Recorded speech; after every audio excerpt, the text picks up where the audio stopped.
use some pretty bizarre purpose-built vehicles. The swamp buggies down in Naples, Florida come to mind. But here at Memphis in the infield, I've found a machine that rivals even those buggies. Name this beast. This is a wheel packer. Before every sprint car race, they have to go out on the wet dirt with pickup trucks and wreckers and things and pack the dirt down, right? Drive some of the water into the soil. Well, with 6 wheels on this custom-built beauty, it gets the job done quicker than anything else they can put out there. Now, if you're sharp, you recognize a good old Chevrolet Vega front end. And under the hood is a pretty powerful 350 Chevy engine. It takes a little power to get it on the wet racetrack. Now, they got a great big wing up here. I think that's more show than go. Now, if you're particular about the cleanliness of the interior of your automobile, this is maybe not an activity you want to get involved in. If you like good ventilation, however, this might be for you. There's no floorboard whatsoever. And I'll tell you what, as far as cleaning it, I don't think I'd take it down to the 50-cent car wash because it'd clog it up forever. Maybe a good sandblasting. What a piece. Maine here at Memphis International Motorsports Park. Stay with us. Shops while we were here in Memphis. Earlier today, Brock and I went to the zoo. And there's a rather eclectic bunch of creatures all getting along in perfect bliss in a beautiful little grassy meadow. But this feat.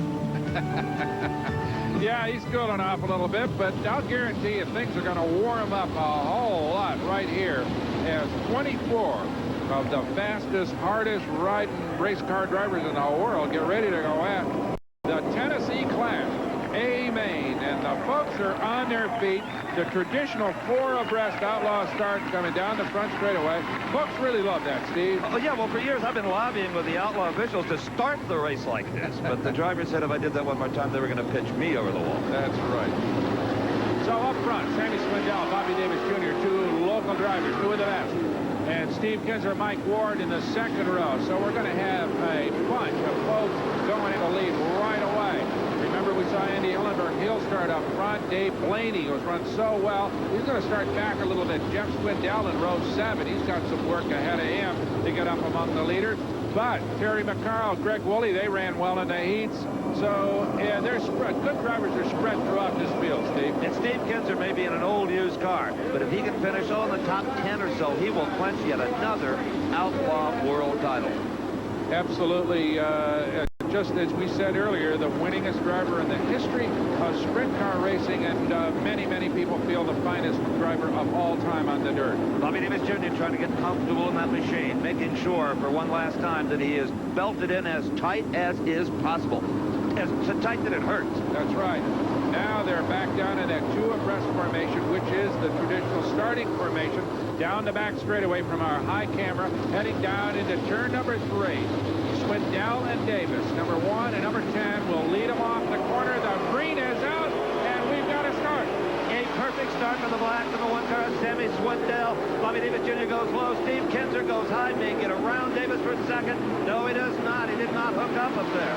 Bobby Davis Jr. holds on to second, and right now, though, trying to go underneath Sammy Swindell as we watch him charge into that corner, sawing on that wheel, down the front straightaway. Kinser into the 3rd spot in that silver number 11 automobile. But Kinser does not seem to be able to pick up on the blue number 10 car, the Ford-powered automobile of Bobby Davis Jr. He's not making any ground up at all this early in the race anyway. Well, I think he may have been right when he told you, Steve, that that's an old beater of a race car, and he's doing a super job even to stay up with those very rapid automobiles. The Ford number 10 of Bobby Davis Jr. and the leader, the black number 2 of Sammy Swindell, a brand new automobile. Let's check in about the middle of the pack. That 56 car, the red machine, that is Danny Smith. Just behind him, one is Eddie Gallagher, who's in the 6th spot. Andy Hillenberg in 7th and challenging with the number 2 machine.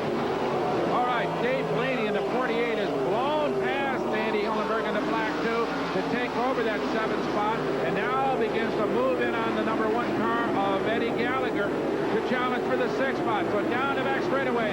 Oh, look at that. The 48 car of Blaney got sideways right in the middle of the back straightaway and slowed up a little bit, giving Gallagher a shot at holding on to that 6th position. So here comes Gallagher, and we've got a yellow flag. Yes, we do. Up against the wall, the orange number 3 car of Greg Hodnett.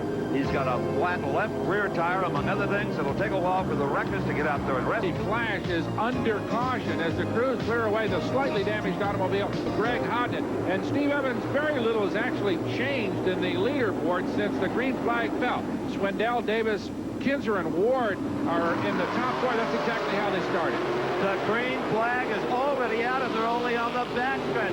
And look at Sammy Swindell. What a jump he got on the field. I was hoping we'd see a little bit of a drag race between that man with his Ford and Swindell with his Chevy to get a comparison of the power.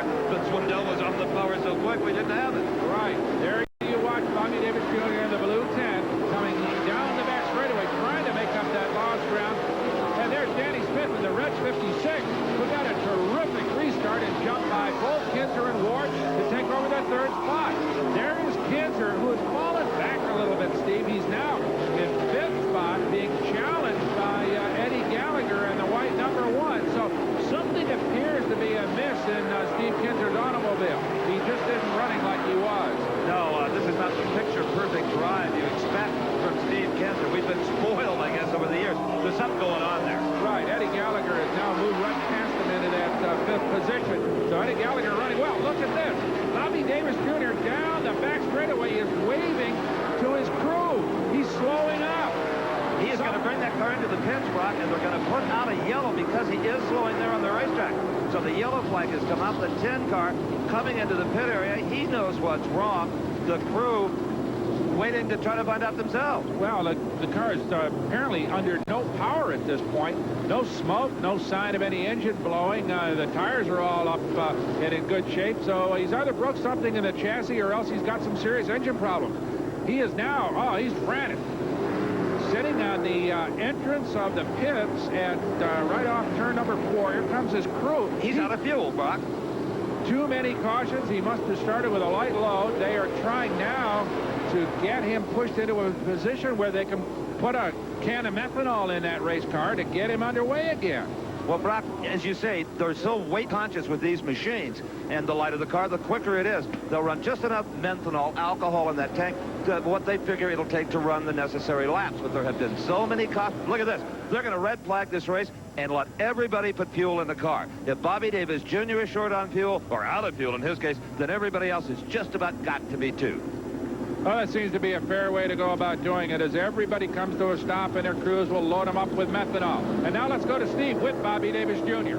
The crew here of the number 10 car, Bobby Davis Jr., trying to calm him down really before he goes back out on the racetrack, because World of Outlaw officials have said that he and the 17 car, Chris Each, must start at the back of the pack because they apparently caused a caution before that red came out. So there was an infraction before the race was stopped for fuel, essentially. And, well, Bobby Davis Jr., for one, is not a happy man. And, Steve, this is the other victim of that early stop. Chris Each is going to have to start also at the back of the field along with the number 10 car, Bobby Davis Jr. So these two men ran out of fuel a little bit earlier. Fuel mileage suffered for them more than everybody else. So Chris Each in problems after running up mid-pack before the restart. One man who may have gotten a break here is Steve Kinser in the number 11 car. The problem he was suffering out there is that the car was jumping out of gear. He was having to hold the in and out transmission to keep the power connected to the rear wheels. They have, I believe, been able to fix that. Kinser pushes off for the restart of the A feature. We'll be back. It should be a great one. Away again here at the Tennessee Clash. Swindell still leads it after everybody stopped, you'll recall, to load up with fuel. There were just enough cautions here in the early stages of this race, so everybody was running out, so they stopped them all, and now we're going to get a restart, Steve Evans. Well, Brock, there's a little mild protest, it would appear, going on here as number 10 Bobby Davis Jr. and 17E Chris Each don't want to go to the back. But there is Outlaws competition director Bobby Watson saying, gentlemen, go to the back of the pack. And Davis, well, you can see the head shake there. He is still not a happy man. Well, it's an interesting call because both he and Ish had the same problem virtually that everybody else had. They had to stop a little bit earlier, and there will be an argument, I'm sure, over whether or not they should be penalized as opposed to everybody else. Well, the rule says if you bring out the caution, you go to the back. You can see Bobby Davis Jr. is now complying with that. It's not the very back. Any cars that were last will be behind him, but it's close enough. Well, considering the fact that he was sitting in second spot, right behind leader Sammy Swindell, and holding on to a very strong position in this race, and had a good chance to win it. Now he's going to have to work his way all the way back, basically all the way back up among the leaders. and trying to face off against Sammy Swindell, who broke the track record and is running like a rocket. It's going to be very difficult for him. Well, we saw Bobby Watson again trying to get this field lined up the way he feels they ought to be, and he is the boss and considered one of the best in dirt track racing officialdom. It'll be a controversy, though. There'll be some talk about this after this race is over. We've got a green on the back straightaway. Sammy Swindell, one more perfect restart as he blasts out in front of everybody. Behind him, Danny Smith seems to have taken a hold of second place. But there's Mike Ward into the fence on the inside of the track. An awful crash on the 61. And more cars into a Bobby Davis Jr. also involved. Also, it is number 23, Greg Woolley. Chris Eash, number 17, E, is involved in this thing. And as far as Mike Ward was concerned, the tag he took on the inside wall wasn't that bad. He came across the racetrack. It was getting T-boned that has done the severe damage here. This is a serious, serious accident. Oh, it absolutely is, Steve. Mike Ward tumbled down the front straightaway upside down a couple of times before being tagged by Bobby Davis Jr. And, of course, the Davis crews, there are more cars upside down in the foreground. We can identify the 2H or Rich Bubeck, otherwise we can't tell who's involved. Now watch the 5th car in this picture. He comes down and hits Mike Ward. That forces Mike to the left. He takes a brutal shot on the inside retaining wall, but now his troubles really begin. Hard to believe a 1,250-pound car could get this high in the air. The wing is of no use here because he never really gets upside down. Now you'll see coming into the picture the number 10 car, Bobby Davis Jr. He could not possibly avoid Mike Ward. When Davis got on the brakes, he was rear-ended by the red 29 car you see on the left. That is Jim Bowden. But there was more damage than just that quartet. Mike Ward continued to take a beating.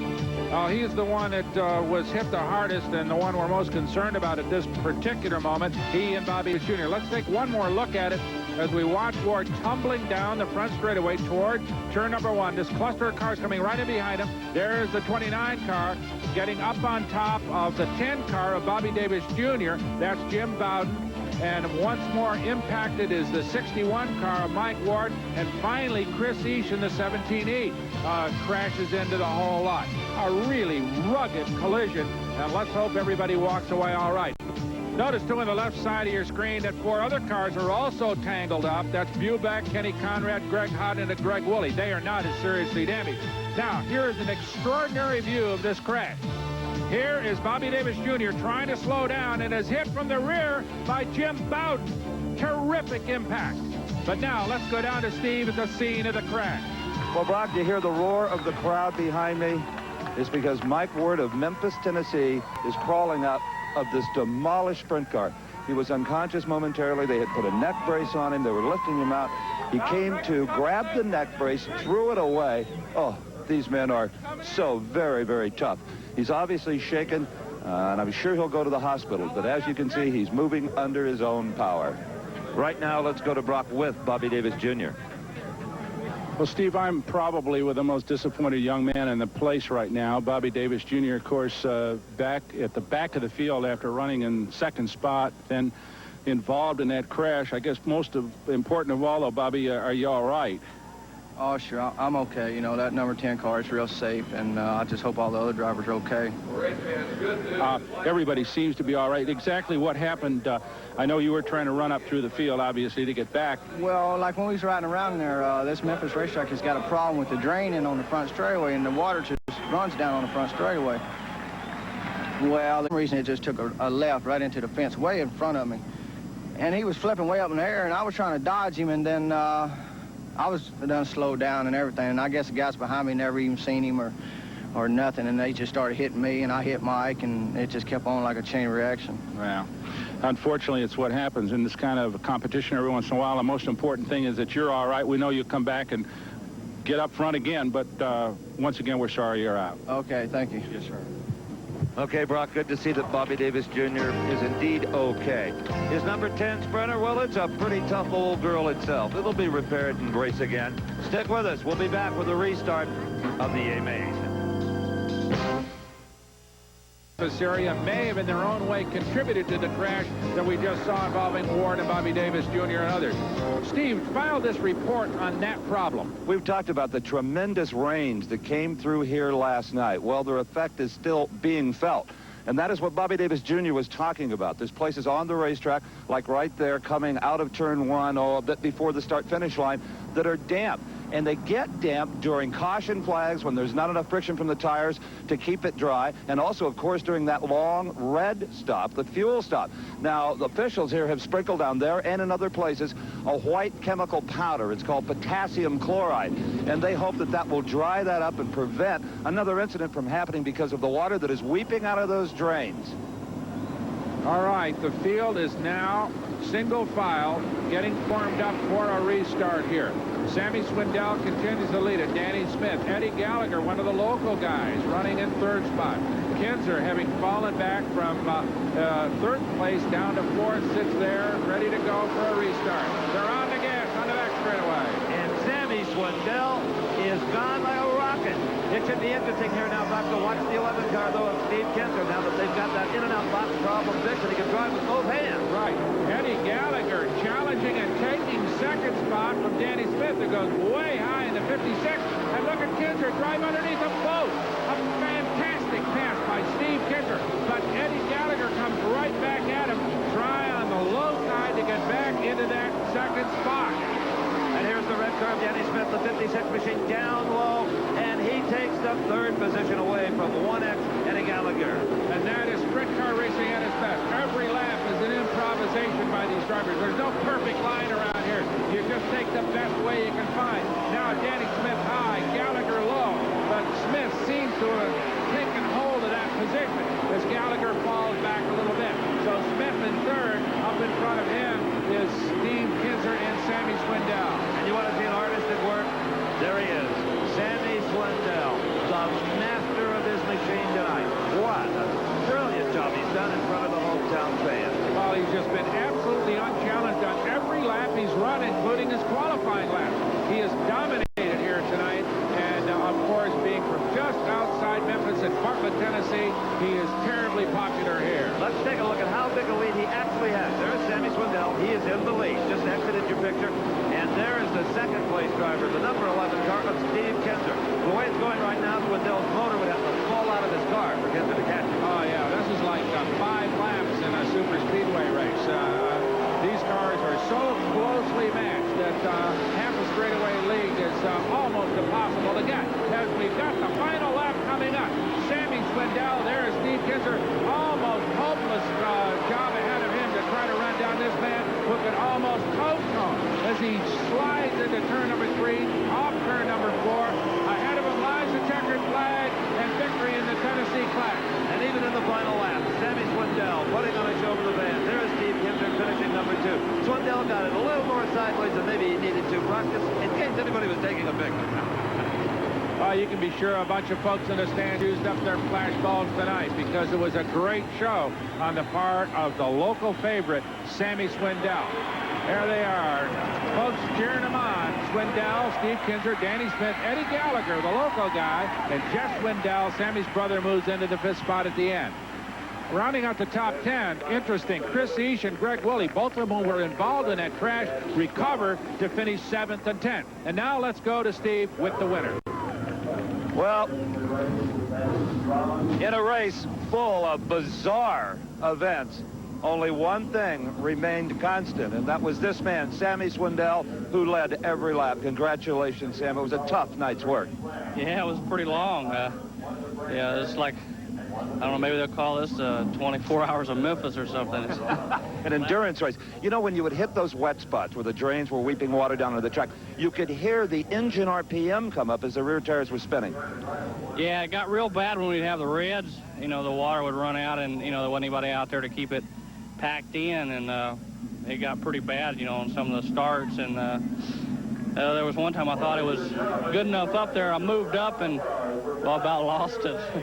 Well, a crowd-pleasing victory, certainly for Sammy Swindell. Again, our congratulations. Okay, thanks. Okay, let's go to Brock Yates with Steve Kinser. Well, Steve, first of all, congratulations on once again winning the World of Outlaws Championship. I think that may be the most important accomplishment for you tonight. Well, that was our main thing, was just to get here. And like I said, we left all of our equipment out west. And I tell you what, I don't know if that thing wouldn't have had problems with the gear shift, I think we was going to put a race on him. We was right there. And anytime you give Sammy a wide open track with 6 laps to go, there's not much chance for you. But